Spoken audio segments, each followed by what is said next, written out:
Smart Tech avec BNP Paribas. Retrouvez des entreprises et des projets innovants.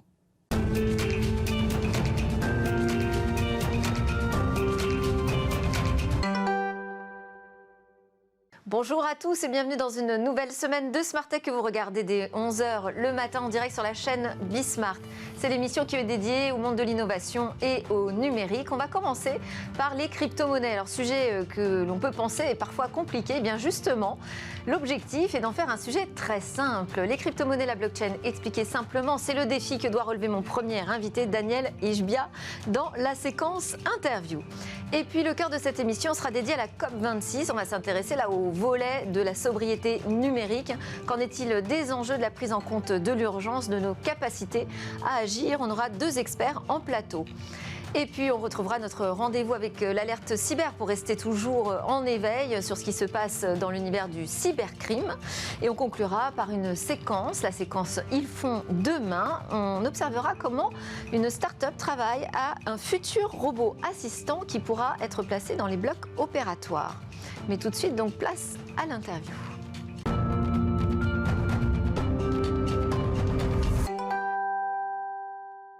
Alors, ces crypto-monnaies, la blockchain font partie des transformations numériques sans doute les plus importantes actuellement et pourtant, ce sont aussi parfois les plus compliquées à expliquer. Alors, pour laisser personne sur le chemin, je reçois ce matin Daniel Ishbia, qui est écrivain, journaliste, un confrère spécialisé dans les technologies et aussi la musique, qui a publié de nombreux ouvrages, dont celui-ci, Bitcoin et crypto-monnaie pour les nuls. Autrement dit, expliqué simplement.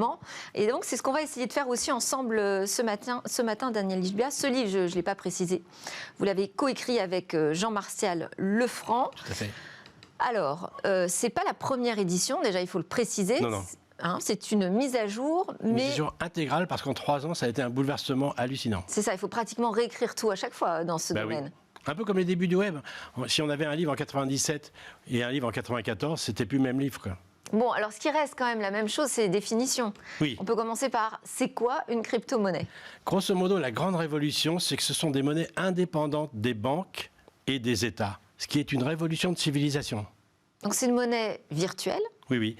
Qui fonctionne sur ordinateur, bien sûr, qui fonctionne par un système de calcul, ça va être un peu compliqué à expliquer là, mais qui est donc indépendante, qui peut fonctionner toute seule. Le Bitcoin, il n'y a aucune banque qui... Par exemple, au Salvador, ils ont adopté le Bitcoin, mais il n'y a pas une banque. Je veux dire, le Bitcoin fonctionne parce que c'est la communauté des utilisateurs qui est garant de la monnaie. Au lieu que ce soit les banques, c'est nous-mêmes.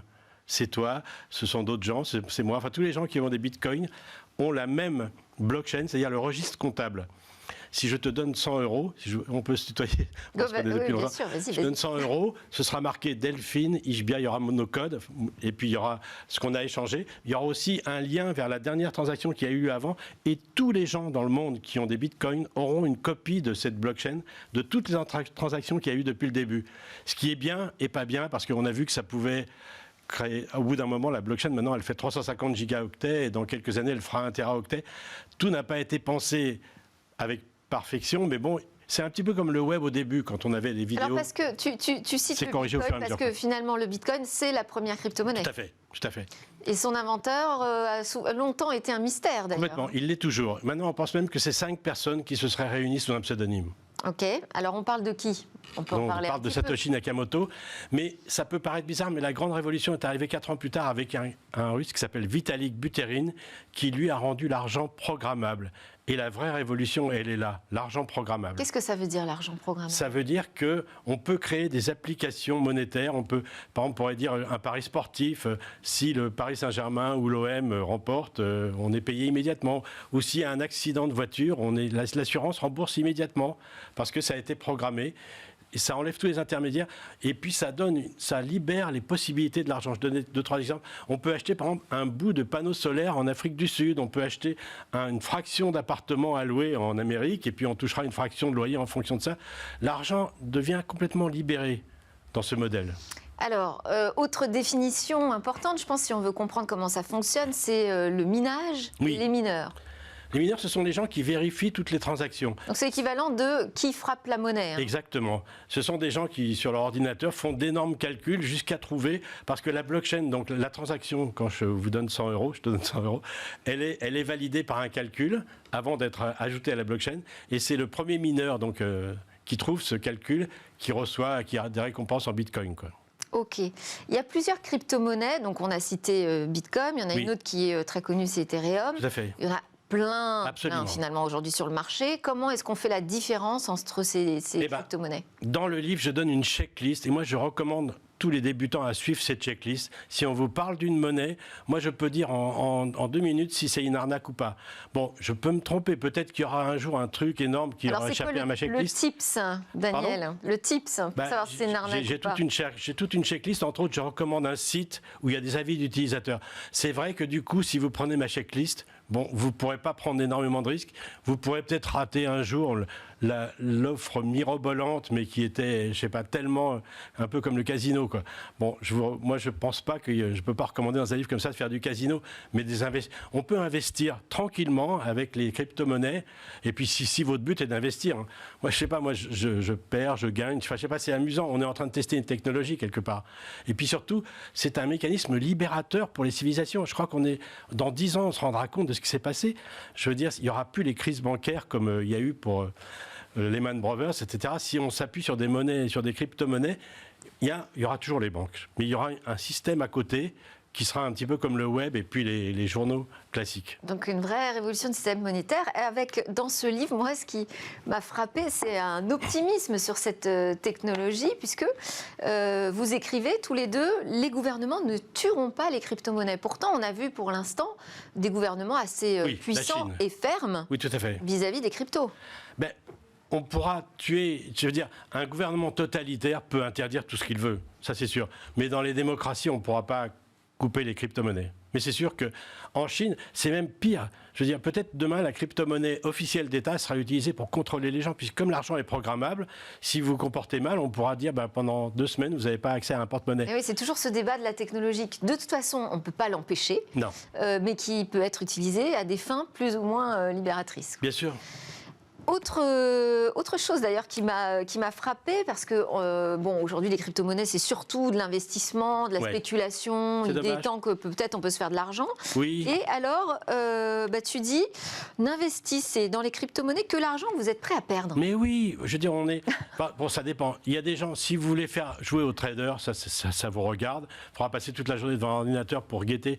C'est un mode de vie qu'on peut aimer ou pas, mais il faut voir que les cryptos, je sais pas, c'est une opportunité de civilisation. Au Salvador, dans des pays comme ça où la monnaie valait rien, ils ont adopté le Bitcoin, ils ont adopté une version, je parlais tout à l'heure des problèmes de la blockchain du Bitcoin qui est devenue trop grande, mais ils ont adopté un système qui s'appelle le Lightning Network qui permet d'avoir une blockchain beaucoup plus... je résume un peu, hein, les spécialistes vont dire qu'est-ce qu'ils racontent, mais simplement de le rendre beaucoup plus simple. Et les habitants maintenant payent leur baguette en Bitcoin, enfin en Satoshi, en 100 millionième de Bitcoin. Oui, mais quand c'est écrit là, n'investissez que l'argent que vous êtes prêt à perdre, ça veut dire que c'est risqué, c'est quoi ? C'est le Far West aussi, les crypto-monnaies aujourd'hui ? Moi j'ai assisté à des lancements où je savais que c'était une arnaque, quoi. Je veux dire... Il y a des gens qui essayent de profiter du buzz qu'il y a autour pour essayer de vous vendre n'importe quoi. Il y a des gens qui font beaucoup d'argent, mais souvent, vous avez vu ce qui s'est passé pour Squid récemment, la série, il y a eu une monnaie qui a été créée artificiellement, Squid. Elle est montée jusqu'à Oui, c'est ça, Squid Game. Netflix, Elle est montée jusqu'à $5 800 et le gars a tout vendu d'un seul coup. Elle est passée de $5 800 à 4 cents en quelques secondes et le gars il a empoché ses millions et il est parti, quoi. Donc il y a des tas de mécanismes. Je veux dire, je ne veux pas vous faire de baratin. Même moi, il m'est arrivé de me faire avoir. Je veux dire, comme on teste des projets, mais c'est amusant, quoi. Je veux dire, c'est un petit peu comme au début du web, quoi. Je veux dire, c'est... Oui, c'est ça. C'est la même révolution que l'arrivée d'Internet dans les foyers, finalement. C'est la même révolution pour l'argent. Autre point quand même dont il faut parler, c'est est-ce que c'est un enfer écologique, l'arrivée de ces crypto-monnaies ? Alors tout dépend, quand on dit une phrase comme ça, il faut la mettre dans son contexte. C'est vrai que c'est énormément consommateur, qu'il y a des solutions qui arrivent. Beaucoup de mineurs, il faut savoir aussi, malgré tout, cherchent à payer le moins possible, donc ils récupèrent des surplus d'énergie qui ne seraient pas utilisés. Il faut savoir aussi que la Chine... Alors parce qu'il faut expliquer d'où vient la production d'énergie, monsieur. On a dit qu'on faisait une explication simple du fonctionnement. On fait tourner énormément d'ordinateurs pour calculer le Bitcoin. Avant, en Chine, c'était ce qu'on appelait des fermes de serveurs, donc c'était extrêmement consommateur. Mais maintenant, ça a été rapatrié au Texas parce que la Chine a banni un petit peu les crypto-monnaies, les mineurs. Donc, ça a été rapatrié au Texas, on ne le sait pas, mais le Texas essaye d'avoir maintenant une production de minage écologique à partir de l'énergie hydroélectrique. Pareil pour l'État de New York, pareil au Canada. Et bon, le Bitcoin essaye de devenir un peu plus écologique. Et puis, il y a des nouvelles monnaies qui sont beaucoup plus écologiques dans leur système de fonctionnement. Ce serait un peu complexe à expliquer là, mais avec des blockchains beaucoup plus souples, quoi. D'accord. Alors justement, quand même, il faut qu'on reste dans l'explication, parce qu'on a parlé des crypto-monnaies. Elles reposent, donc on l'a dit, sur un système de registre, donc de blockchain. La blockchain, en quelques mots. En 2 mots, avant, sur le web, tout était duplicable. On prenait un single de Madonna, je pouvais t'envoyer une copie. Et là, maintenant, c'est horodaté. Il y a un code, et puis c'est horodaté et relié au bloc précédent, ce qui fait qu'on arrive à quelque chose d'unique. C'est ce qui a permis l'émergence des NFT, les œuvres d'art qu'on peut vendre sur Internet, comme Beeple. Bon, là, on n'a pas le temps, mais je pourrais raconter une anecdote une autre fois sur Beeple. Donc les NFT, ce sont des jetons oui, c'est ça. Ce sont des œuvres d'art, mais qui sont identifiées maintenant, qui ont un code unique. Non fongibles, c'est-à-dire ils sont absolument uniques. Et la blockchain, elle rend ça, elle permet de rendre quelque chose de numérique unique, totalement unique et infalsifiable. Et c'est ce qui fait que le Bitcoin est tellement fiable. Je veux dire, on ne peut pas falsifier une transaction en Bitcoin. Bon, alors Daniel Lichbé a essayé de tout nous résumer en moins de 10 minutes. Si vous voulez vraiment toutes les explications avec des schémas, eh bien, il y a cet ouvrage, donc Bitcoin et crypto-monnaie pour les nuls, qui est édité par First. Merci beaucoup pour ces explications. On enchaîne dans Smart Tech avec le talk. On va parler donc de la COP26 et de son volet numérique.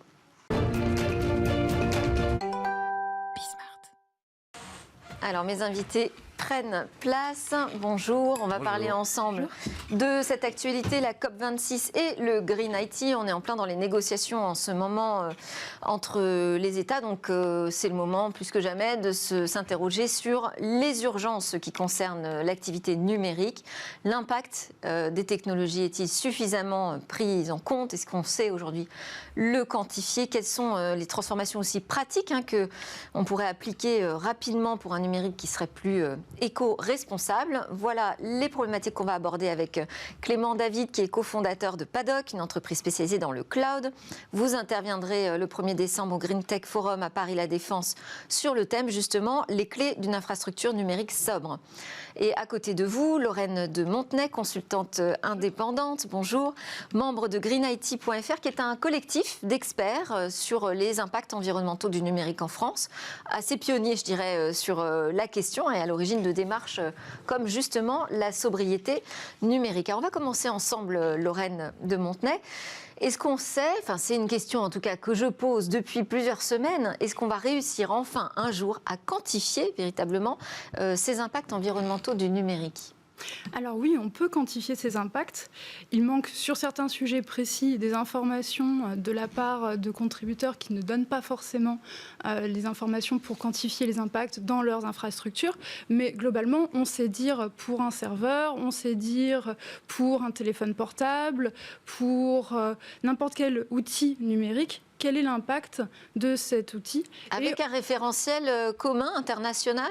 Alors, il y a des normes qui existent, je ne vais pas les citer, c'est les normes ISO 1440, 44, etc., qui permettent de quantifier les impacts en faisant ce qu'on appelle des analyses du cycle de vie, et donc qui permettent de savoir où se trouve le plus l'impact du numérique, c'est-à-dire, en l'occurrence pour le numérique, c'est surtout sur la fabrication et ensuite sur l'utilisation. Donc oui, on peut quantifier ces impacts. Par exemple, à Green IT, on l'a fait de façon assez macro pour le monde en quantifiant que le numérique comptait déjà pour environ 4 4% des impacts environnementaux au niveau mondial. Et pour la France, on a sorti par exemple le benchmark Green IT cette année, c'est la 6e édition de ce benchmark, et sur cette édition, on s'est rendu compte que rien que le numérique en entreprise correspond à déjà 27% de notre budget carbone pour rester en dessous de 2 degrés. Donc c'est déjà un impact qui est très important, et sachant que là je vous parle juste de l'empreinte carbone et qu'il y a aussi d'autres indicateurs qu'on regarde qui sont aussi très importants comme les impacts sur les métaux. Oui, parce que vous dites que 2 grandes sources principales de pollution à travers le numérique, c'est d'un côté la fabrication, de l'autre côté les usages. Sur la fabrication, là, on a un autre impact que l'émission de gaz à effet de serre. C'est l'impact sur les ressources de la planète. Alors, il y a des impacts sur les ressources de la planète et sur les gaz à effet de serre lors de la fabrication, parce qu'il faut raffiner les métaux. Mais effectivement, on a un sujet sur les métaux, parce que ces métaux sont utilisés à la fois pour fabriquer les équipements informatiques que vous connaissez aujourd'hui, sont aussi utilisés dans d'autres technologies considérées comme vertes, donc par exemple sur les batteries de véhicules électriques, les panneaux photovoltaïques, et dont on va avoir besoin dans une proportion qui est beaucoup plus importante dans les années qui vont venir que ce qu'on a déjà fait à l'heure actuelle. Alors, il y a une activité dont on n'a pas parlé encore, c'est celle des data centers, dont vous connaissez bien la problématique, Clément David. Aujourd'hui, c'est une préoccupation que l'on entend de la part des opérateurs d'infrastructures de cloud, la préoccupation numérique. Est-ce qu'on a bien avancé sur le sujet ? Est-ce qu'on a mis en place suffisamment de choses pour dire qu'on va atteindre une certaine sobriété du côté des data centers ? Est-ce qu'on a mis suffisamment en place ? Non. Est-ce que c'est un sujet très important pour Google, pour Microsoft ? Oui, ils communiquent beaucoup dessus. Et en fait, on est exactement dans le problème dont on parlait il y a 2 secondes de la mesure. C'est-à-dire que là, Google et Microsoft ont annoncé il y a 1 mois que, promis, d'ici 2030, ils seraient neutres, ils auraient des data centers, tous leurs data centers, même pas neutres, 0 émission carbone. Oui, on a eu des engagements aussi d'OVH Cloud en France. Ouais. Et la démarche est très bonne, c'est-à-dire que c'est de l'énergie renouvelable, il faut inclure le nucléaire, ça compte dedans, c'est-à-dire qu'il y a les énergies renouvelables et le nucléaire qui est une énergie décarbonée. Donc il y a des personnes aussi qui peuvent analyser ça différemment, mais en tout cas, eux, ils disent qu'ils vont sur la bonne voie. La problématique, est-ce que beaucoup d'associations leur reprochent aujourd'hui, et ils travaillent très dur, c'est déjà un engagement très important, mais c'est de dire, ok, est-ce que vous prenez justement tout le cycle de vie ? C'est-à-dire que vous nous dites que vos data centers aujourd'hui vont avoir 0 émission carbone dans l'électricité qu'ils vont utiliser. Très bien. Qu'en est-il déjà de la production des fermes éoliennes, par exemple, qui vont compenser cette électricité ? Qu'en est-il de la fabrication des serveurs en eux-mêmes ? On revient sur toujours la même problématique, création, utilisation. Et puis, qu'en est-il de l'eau, par exemple ? C'est-à-dire que refroidir un data center, il faut savoir que les data centers, il faut les maintenir à 24-25 degrés. Sinon, si on ne les refroidit pas, en 10 minutes, ça passe à 50. Et là, tout crame. Donc en fait, il faut de l'eau en permanence, ou d'autres systèmes, mais souvent de l'eau, pour les refroidir. Donc la question, c'est, est-ce que vous incluez l'eau là-dedans ? C'est pas de l'émission de carbone. Mais donc, en fait, c'est un problème extrêmement complexe. Donc, il y a une vraie direction qui est donnée. Déjà, ne serait-ce que trouver comment est-ce qu'on va faire du zéro carbone dans des pays en voie de développement où il n'y a pas forcément les infrastructures, etc. Ça va être un vrai défi. Mais c'est vrai que c'est très complexe. Il y a beaucoup de choses qui se rajoutent autour. Alors, on a une loi en France qui vient d'être votée sur la réduction de l'empreinte environnementale du numérique. Il y a une section qui concerne justement les data centers. Ouais. En fait, c'est un vrai enjeu. Il y a 2 gros enjeux dans cette loi. C'est que vont faire les gens avec les terminaux ? Et qu'est-ce qu'on va pousser les data centers à faire pour essayer justement d'utiliser de l'énergie décarbonée ? Dans cette loi, on est vraiment très sur la partie 0 émission de carbone et recyclage. On va essayer de pousser un maximum la réutilisation, on va pousser le recyclage. Après cette loi, mais je pense que tu en parleras, mais c'est quand même une première étape. Il n'y avait rien jusqu'à présent, donc c'est quand même plutôt baby step. Mais on reste. On peut déjà se féliciter que ça y est, on ait une volonté inscrite dans la loi, enfin en tout cas avec une volonté de régularisation. Mais vous dites que ce n'est qu'une première étape. C'est une première étape. En fait, il me semble que la commission qui a sorti le projet de loi à l'origine a dit en fait, on était sur un angle mort, il faut bien poser une brique. Et puis ensuite, on verra ce qu'on repose par-dessus, mais c'est une bonne première brique. Ok. Votre regard aussi sur cette nouvelle loi, la réduction de l'empreinte environnementale du numérique ? Effectivement, cette loi, elle apporte beaucoup de choses qui sont nouvelles et qui vont dans la bonne direction. Notamment, moi, je trouve que ce qui est intéressant à retenir, c'est par exemple le fléchage vers le réemploi des équipements qui sont encore fonctionnels dans le public. Donc ça, c'est une bonne chose. Il y a aussi sur les formations, il y a aussi des points importants là-dessus parce qu'il y a 2 formations différentes qui vont être disponibles, une pour le secondaire et puis une pour les étudiants en école d'ingénieur. Donc pour la première fois, on va avoir des formations sur l'éco-conception et la sobriété numérique. Et ça, c'est un pas qui est important pour l'avenir. Et par contre, il y a aussi des manques dans cette loi, notamment sur l'obsolescence logicielle, qui est un combat qui est très important. Il faut savoir qu'aujourd'hui, il n'y a pas de dissociation entre une mise à jour logicielle qui est une mise à jour de conformité et une mise à jour de confort. Et une mise à jour de sécurité aussi. Voilà, ce que j'appelle mise à jour de conformité, effectivement, c'est des mises à jour aussi de sécurité. Et nous, on demande à ce qu'il y ait cette distinction qui soit faite pour ne pas entraîner les appareils vers une obsolescence plus rapide. Donc, ajouter à l'obsolescence programmée du matériel, l'obsolescence logicielle, ça permettrait de faire avancer. Donc, c'est une nouvelle politique publique à penser. Sur la COP26, qui se passe en ce moment même, est-ce que les chefs d'État qui sont présents, selon vous, prennent suffisamment la mesure du problème ? Alors, je ne sais pas s'ils prennent la mesure du problème sur l'empreinte environnementale du numérique. Le numérique n'est pas le sujet premier de la COP26. J'ai l'impression, ouais. Voilà. Le sujet quand même déjà très important de la COP26, c'est tout de même la réduction des émissions de gaz à effet de serre. Et de ce que j'ai pu comprendre pour le moment, le numérique est vu dans l'angle des solutions qui peuvent être apportées pour réduire l'impact environnemental de différents secteurs d'activité. La problématique qu'il y a à travers ça, c'est le fait que ça ne tienne pas compte déjà de ce que je vous disais tout à l'heure sur le fait que le numérique est extrêmement matériel, c'est-à-dire sa fabrication a énormément d'impact, donc ça ne tient pas compte des impacts environnementaux du numérique. C'est-à-dire qu'en fait, le bénéfice pourrait être contrarié par tout ce que ça engage en amont comme production nouvelle. Voilà, ce qui serait intéressant, c'est justement de pouvoir établir cette balance, de pouvoir savoir est-ce que dans la balance, les apports du numérique vont au-dessus des contraintes environnementales qu'ils font subir et des contraintes sur des ressources qui sont des ressources épuisables et qui sont non renouvelables et faiblement recyclables. Alors, on a vu la complexité de prendre en compte l'ensemble de la question autour des data centers, notamment Clément David. Est-ce que c'est possible d'avoir une infrastructure numérique finalement sobre ?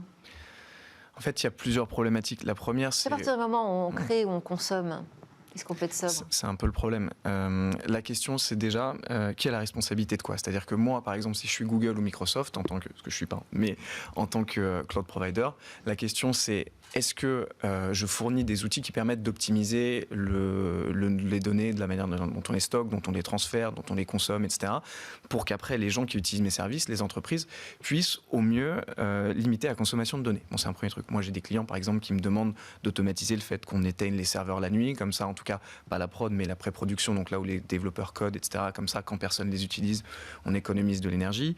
J'ai des gens qui me disent, OK, est-ce qu'on peut s'assurer que je suis dans des data centers qui soient le plus écolo possible, etc. Mais après, ça veut dire que c'est une responsabilité aussi de l'entreprise cliente. En fait, il y a la question du service cloud. Exactement, il y a la question de je fais du cloud. Ouais. Et donc, si je fais du cloud, c'est déjà pas mal parce que ça veut dire qu'on mutualise. Il n'y a pas chaque entreprise qui a son data center, etc. Puis, il faut savoir que c'est tellement une question de marge, une question de coût. Et c'est là qu'il y a de l'optimisme. C'est qu'en fait, plus on va économiser, plus les entreprises vont être écolo, entre guillemets, parce qu'elles ont de l'argent à y gagner. Mais Google, OVH, AWS, ils sont très très bons pour optimiser les coûts, pour optimiser l'énergie, parce que ça tape dans leur marge. Donc ça, les entreprises qui ont leur propre serveur privé ont moins cette problématique, ce savoir-faire. Donc le cloud, c'est déjà une ressource intéressante. Après, dans la manière dont les entreprises l'utilisent, il y a beaucoup de choses à faire. Après, ça ne va pas résoudre la question qui est oui, mais on utilise quand même énormément d'énergie, on peut optimiser ce qu'on veut. Si le nombre de données qui est utilisé, consommé parce que la 5G, parce que, etc., croît de manière exponentielle, on va utiliser 400% de plus en l'optimisant de 20%. L'impact du numérique sera quand même pas top. Donc les problématiques vont beaucoup plus loin que simplement est-ce que les data centers sont écolos ou pas, quoi. Alors, si on veut réduire quand même son empreinte environnementale, il y a quand même des choses à faire et ça n'impacte pas forcément la performance. Si j'en crois le livre de Frédéric Bordage, qui est le fondateur de Green IT, qui a sorti donc Tendre vers la sobriété numérique, il y a des choses quand même pratiques qu'on peut mettre en place aujourd'hui. Oui, tout à fait. Il y a plein de choses pratiques qu'on peut mettre en place. Pour rebondir sur ce que disait Clément David à côté, Sur la sobriété numérique, ce qui est important, c'est de se rendre compte que en ayant une utilisation raisonnée et réduite au strict nécessaire, on peut éviter des effets rebonds qui font qu'on va consommer toujours plus de données. C'est-à-dire, par exemple, concrètement? Alors, par exemple, le fait que vous regardiez aujourd'hui des vidéos en 4K sur des écrans, voire en 8K, ce qui n'est pas possible à voir comme distinction pour l'œil humain, c'est un effet rebond du fait qu'on ait la possibilité d'avoir des débits qui permettent de regarder des vidéos avec un tel format en direct, en streaming, et d'avoir des écrans toujours plus grands aussi, avec une qualité toujours plus importante pour pouvoir les regarder. On n'a pas forcément besoin d'utiliser cette 4G, cette 4K et cette 8K. Et dans certains cas, comme par exemple dans le cas du cinéma, là, ça peut se justifier, mais dans d'autres cas, ça n'est pas forcément justifié. Alors là, c'est pas évident de savoir quand est-ce que le bon technologique se justifie ou pas. Alors la question, tant qu'on l'a pas utilisé, on peut pas tellement le savoir. La question est de savoir, est-ce que moi j'en ai besoin au quotidien? Par exemple, si je ne travaille pas dans le cinéma, la réponse, assez rapidement, elle va être non. J'en ai pas besoin, puisque je ne travaille pas dans le cinéma et que je n'ai pas besoin de zoomer à ce point dans une image. Donc, la question va être, moi en tant qu'individu, moi en tant qu'entreprise, qu'est-ce que je peux faire pour réduire mes impacts environnementaux? Tout d'abord, je peux commencer par essayer de mesurer ces impacts. Donc, si je suis une entreprise, mesurer mes impacts, mesurer du coup où sont les points qui ont le plus d'impact dans ma DSI, et ensuite travailler à partir de ces points-là pour pouvoir réduire les impacts environnementaux du numérique dans ma DSI. Donc ça peut être par exemple en termes de gouvernance, en ayant un responsable Green IT qui va suivre de près ces indicateurs et qui, avec un budget spécifique, va pouvoir ensuite faire entrer dans la feuille de route de la RSE la stratégie Green IT. Ça va être en réduisant le nombre de fois où on utilise un deuxième écran. Ça va être ensuite le nombre de fois où on va... je ne sais pas, recourir à un téléphone portable professionnel alors qu'on sait déjà que ses salariés sont équipés d'un autre téléphone, etc. Il y a plein de petites choses comme ça qui permettent de réduire de façon très importante les impacts environnementaux du numérique en entreprise. Et ensuite, en tant qu'individu, ça va être aussi dans le fait de raisonner son utilisation et de se poser la question chaque jour avant d'agir quand j'utilise le numérique, est-ce qu'à ce moment précis, j'en ai besoin? On utilise beaucoup de ressources inutilement, Clément David? Oui, déjà. Oui. Réponse simple. Et puis, c'est vrai que la première guerre à mener, c'est les terminaux. C'est-à-dire que, quand on dit terminaux, donc les téléphones, les ordinateurs, etc., les entreprises sont... Jusqu'ici, on était plutôt dans la guerre de s'équiper. Il fallait équiper Exactement. tout le monde. C'est ça. Le maximum de terminaux. Alors là, maintenant, on revient sur cette doctrine. En fait, c'est ce qui consomme le plus. De toute manière, que ce soit en termes d'émissions de CO2 ou consommation de ressources, les terres rares, etc., c'est la construction des terminaux. Point barre. C'est le premier combat à mener. En fait, la loi Rennes dont on parlait, pour réduire l'impact du numérique, c'est l'impact environnemental. En fait, leur grand sujet, c'est comment est-ce qu'on réduit les terminaux, comment est-ce qu'on recycle, etc. Et en fait, en entreprise, c'est pareil. Et les entreprises qui bougent, il y en a beaucoup qui savent pas comment faire aujourd'hui. Il y en a beaucoup qui frisent un petit peu, mais en fait, elles bougent en commençant par OK, on réduit les terminaux. Et c'est un truc que tout le monde peut comprendre. On va pas forcément rééquiper toute notre flotte de commercial de téléphones 5G parce qu'ils en ont pas besoin, etc. Et là, pour le coup, c'est les mouvements qui se font beaucoup. Les mouvements, sur lesquels ils sont beaucoup plus en souffrance et qui, à mon avis, viendront dans un deuxième temps, c'est la partie éco-conception logicielle. Donc comment mes logiciels consomment moins. Vous n'avez pas vraiment axé sur le recyclage, mais il y a une vraie problématique du nombre de terminaux qui dorment dans des placards, dans des salles stockées parce qu'ils ne sont plus du tout utilisés. On ne sait pas quoi en faire aujourd'hui. Et les filières ne sont pas forcément très claires. Alors, les filières existent. Effectivement, malheureusement, ces filières souffrent d'un faible approvisionnement en équipement. Donc, chacun, sachez que quand vous avez des équipements qui dorment dans vos tiroirs, vous pouvez les ramener là où vous les avez achetés ou dans n'importe quel magasin qui vend des équipements électroniques et ils sont tenus de les reprendre. C'est dans la loi. Donc, et juste si je peux me permettre, parce que Emmanuel Macron, dans le discours France 2030, de toute façon, dit oui, la France, on a un problème. On parlait beaucoup d'indépendance et de souveraineté. La France a un problème qui est on n'a pas de terres rares. On n'a pas de ces matériaux pour produire. En revanche, on a les terminaux sur le territoire qui les ont déjà utilisés, et donc en fait les matières sont présentes à l'intérieur. Et donc il y a encore des choses technologiquement compliquées, mais un des grands points du président, c'était de dire on investit sur des filières de recyclage pour essayer d'avoir une souveraineté vis-à-vis de ces matériaux en gardant et en réutilisant ceux qu'on a déjà achetés via des téléphones qui ont été construits à l'étranger. Donc c'est une vraie piste du gouvernement. Ouais, ça vous semble possible ça ? En fait, on parle d'un plan France 2030, il y a beaucoup de choses qui sont compliquées, mais en tout cas, le gouvernement parle d'investir plusieurs centaines de millions sur cette question. Donc aujourd'hui, il y a beaucoup de choses qu'on ne sait pas faire, mais si c'est un point focus du gouvernement, pourquoi pas ? Bon, ça veut dire que du côté des politiques publiques, il y a une évolution, une maturité, en tout cas sur ces sujets. Qu'en est-il du côté des entreprises ? Parce que je sais que vous avez un benchmark Green IT sur la maturité des entreprises. On en est où aujourd'hui ? Alors au niveau de la maturité des entreprises, pour la première fois... Sur cette problématique de sobriété numérique. Oui, sur la problématique de la sobriété numérique, pour la première fois, on atteint un plancher. Comme s'il y avait une sorte de plafond de verre. Les entreprises qui ont participé à notre benchmark ont fait énormément de progrès dans les dernières années sur des progrès qui pouvaient se faire rapidement en coupant à la source des émissions. Aujourd'hui, ce qui fait qu'on a ce plancher, c'est le fait qu'il y a des actions de long terme qui demandent à entrer dans la profondeur stratégique de l'entreprise qui doivent être mises en place. Donc là, en fait, je parle de la gouvernance et je parle du fait de mettre en place... Gouvernance, c'est-à-dire, la question, c'est d'avoir un vrai responsable, c'est ça ? C'est ça. Sobriété numérique ? C'est ça, c'est d'avoir un responsable de la sobriété numérique ou un responsable Green IT au sein de la DSI qui est chargé de suivre ces sujets-là de près, de porter ces sujets-là de près avec un budget alloué pour cela et qui va être inscrit dans la stratégie RSE de l'entreprise. Donc à partir du moment où vous avez ce levier qui est mis en place, vous entrez dans une dimension qui est beaucoup plus intéressante au-delà des petites actions qu'on peut mener et là on peut vraiment... Est-ce que c'est pas le responsable RSE, excusez-moi, qui est censé charger de ce sujet, normalement ? Alors, c'est le responsable RSE, évidemment, qui peut travailler sur ce sujet-là. Pour nous, l'idée, c'est d'avoir une filière en termes de responsabilité, d'avoir le responsable RSE qui travaille main dans la main avec la DSI, parce que sur les sujets du numérique responsable, on est sur des sujets qui sont très complexes. C'est fait dans certaines organisations, mais malheureusement, ce n'est pas encore systématique. Et alors, parmi ces choix que devra faire le responsable Green IT en entreprise, ce sera celui du data center. Est-ce qu'il y a des choses qu'on peut noter, cocher pour se dire, bon là, j'ai fait le bon choix ? Là, d'un choix souverain qui pourrait être de choisir déjà un cloud français ou européen. En tout cas, alors, élément important, sur le territoire français. Et ça change beaucoup de choses parce que comme en fait une grande partie de l'énergie est produite via le nucléaire, les émissions en CO2 sont déjà très faibles.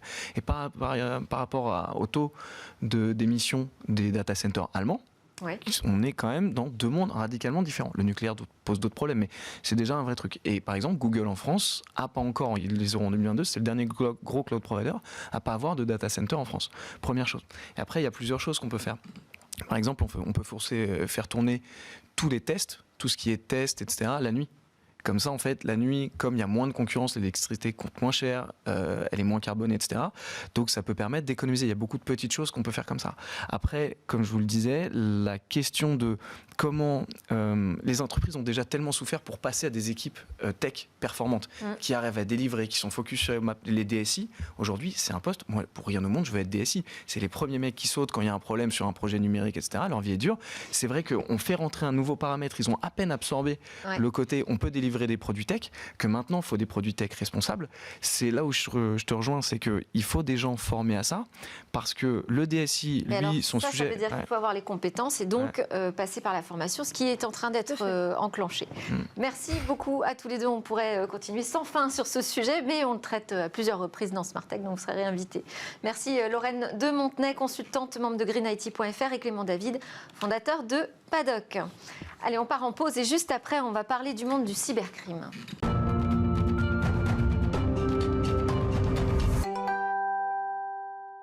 Et nous voilà sur le plateau de Smartech, le grand retour avec, dans cette deuxième partie, vous le savez, on va partir à la découverte d'une innovation. On sera en l'occurrence à l'hôpital Cochin où des développeurs logiciels et robotiques travaillent main dans la main avec des chirurgiens. Ils conçoivent ensemble un futur robot assistant en bloc opératoire. Donc ça, ce sera la séquence qu'ils font demain.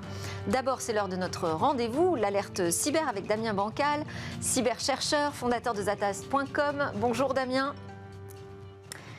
En direct par Skype avec nous. Damien, bonjour. Alors, on va faire les news un peu de ce cybercrime parce que c'est important de rester en éveil pour pouvoir bien se protéger. Il faut savoir ce qui se passe dans ce domaine. Je vous propose de démarrer avec la messagerie Signal. Donc, on connaît pour être hyper sécurisée, chiffrée de bout en bout. Eh bien, elle s'explique à nouveau sur une demande du FBI qu'elle n'a pas honorée. Oui, alors, comme on le sait, hein, j'espère que vous l'utilisez, Signal est un outil qui va vous permettre de converser soit à l'oral, mais aussi sous forme de photo ou de SMS, de manière sécurisée. C'est chiffré, c'est pas interceptable, et on ne peut pas les copier lors de la communication. Et que s'est-il passé encore une fois pour Signal? C'est la 3e fois. Eh bien, c'est le département de la justice américaine qui dit c'est simple, vous, responsable de Signal, venez, on va parler un petit peu car on a une affaire en cours et on souhaiterait pouvoir intercepter l'intégralité des informations de certains internautes utilisant votre outil. Alors Signal, très clair, très transparent, a dit très clairement, on peut pas. C'est pas qu'on ne veut pas, mais on ne peut pas parce que notre système de sécurité est fait de manière à ce que nous, propriétaires de l'outil, on ne puisse pas savoir ce que font nos internautes, nos utilisateurs. Donc du coup, ils se sont retrouvés à recevoir un nombre de courriers assez phénoménal, le courrier, et avec, c'est simple, venez parler. Mais eux, ils l'ont dit très clairement sur leur site, on a une seule information concernant les internautes, c'est quoi? C'est, on sait quand la personne va se connecter et on sait quand est-ce qu'elle en part. Point barre. Donc bien sûr, le FBI, lui, ça fait quelques années qu'ils font le coup. Ils ont déjà fait ça avec l'iPhone, ils font ça avec d'autres outils de chiffrement. Et leur idée est de dire, nous, on voudrait peut-être potentiellement écouter et lire ce qui se dit sur Signal. Là, Signal a dit non. Bon, et ce n'est pas la seule messagerie à faire cette promesse et à rassurer aussi ses utilisateurs. Mais voilà encore un autre exemple. En revanche, les autorités ont quand même réussi des coups de filet intéressants. C'est 9 pays qui ont mis fin à un business de drogue et de vente d'armes dans le dark web. Racontez-nous. Oui, alors tout à fait. Depuis quelques mois, se tenait dans les petits endroits secrets des autorités judiciaires et policières de la planète, l'opération Dark Hunt Tor. Alors, jeu de mots, dark, sombre, hunter, tueur, Tor, l'outil justement d'anonymisation qui permet à beaucoup d'internautes comme vous et moi de vouloir surfer en mode transparent mais anonyme. On ne veut pas laisser de traces. Malheureusement, il ne faut pas se voiler la face. On se doute bien que les cybercriminels se jettent aussi sur ce type d'outils.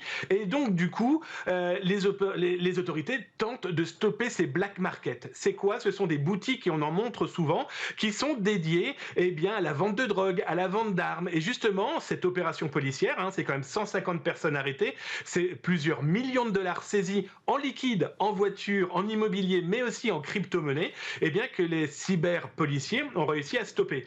Alors, ce qui est très intéressant, pour avoir suivi cette affaire depuis quelques mois, comment, sur certains lieux pirates que je cybersurveille, il y avait un site italien qui a fermé du jour au lendemain.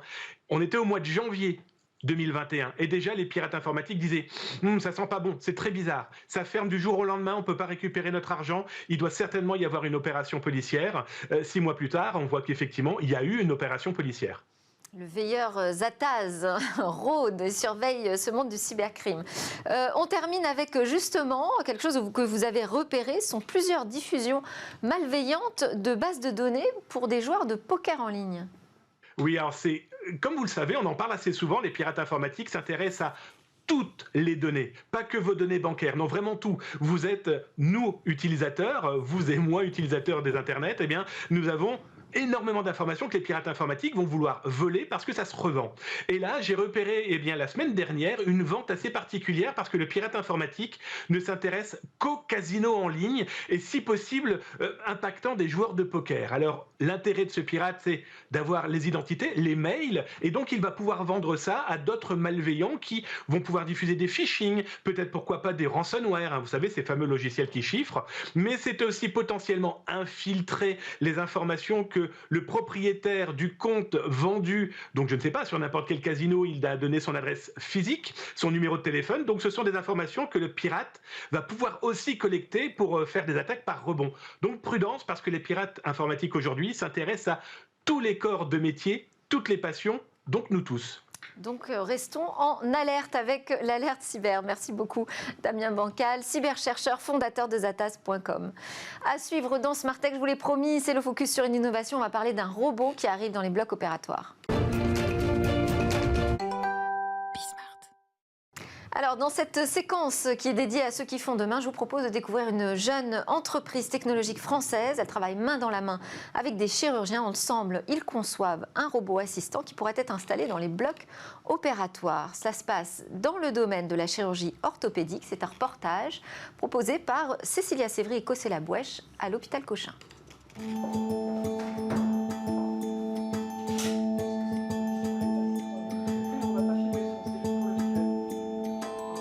Donc Ganymede Robotics, on développe avec des chirurgiens des solutions pour faciliter, améliorer, fiabiliser le geste chirurgical au bloc opératoire.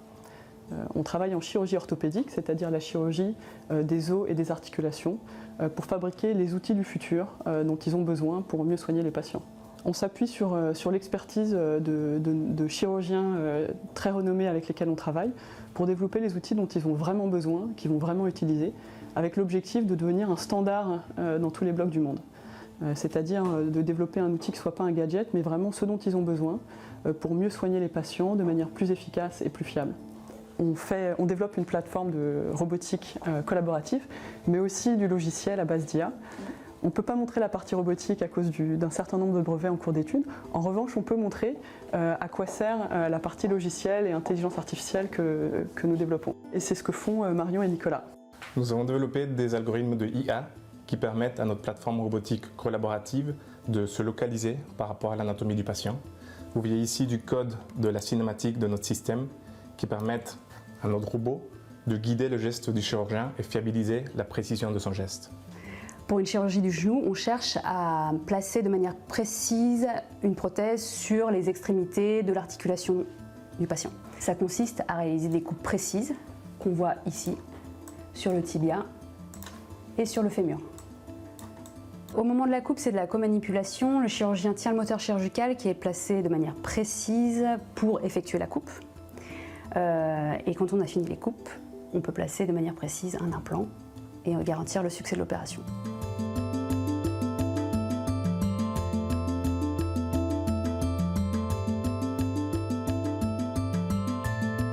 On est convaincu que la chirurgie est en train d'entrer dans une nouvelle ère d'homogénéisation de la qualité et de la fiabilité du geste chirurgical grâce à la technologie.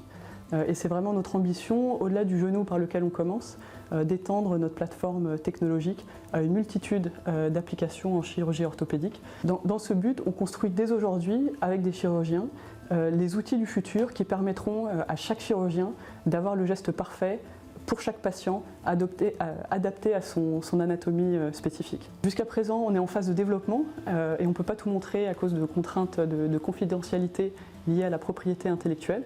Mais on espère que d'ici fin 2022, vous pourrez revenir et voir le robot finalisé, beau, actif, en train d'opérer et de mieux soigner les patients.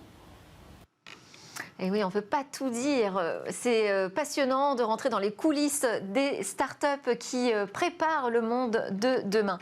Voilà, c'était Smart Tech. On a eu un début de semaine assez pédagogique en essayant d'expliquer les crypto-monnaies le plus simplement possible et puis en se préoccupant aussi du volet numérique à la COP26 aujourd'hui. C'est un sujet qui n'est sans doute pas suffisamment exploré. Demain, de nouvelles discussions autour de la tech et du monde de l'innovation. Merci à tous de nous suivre. On est en direct sur la chaîne Bismart à 11h, mais aussi disponible sur les réseaux sociaux et sur le web, bien évidemment. Je vous dis à demain. En attendant, je vous souhaite à tous une excellente journée.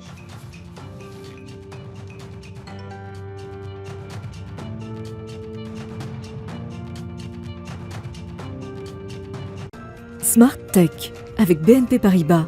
Retrouvez des entreprises et des projets innovants.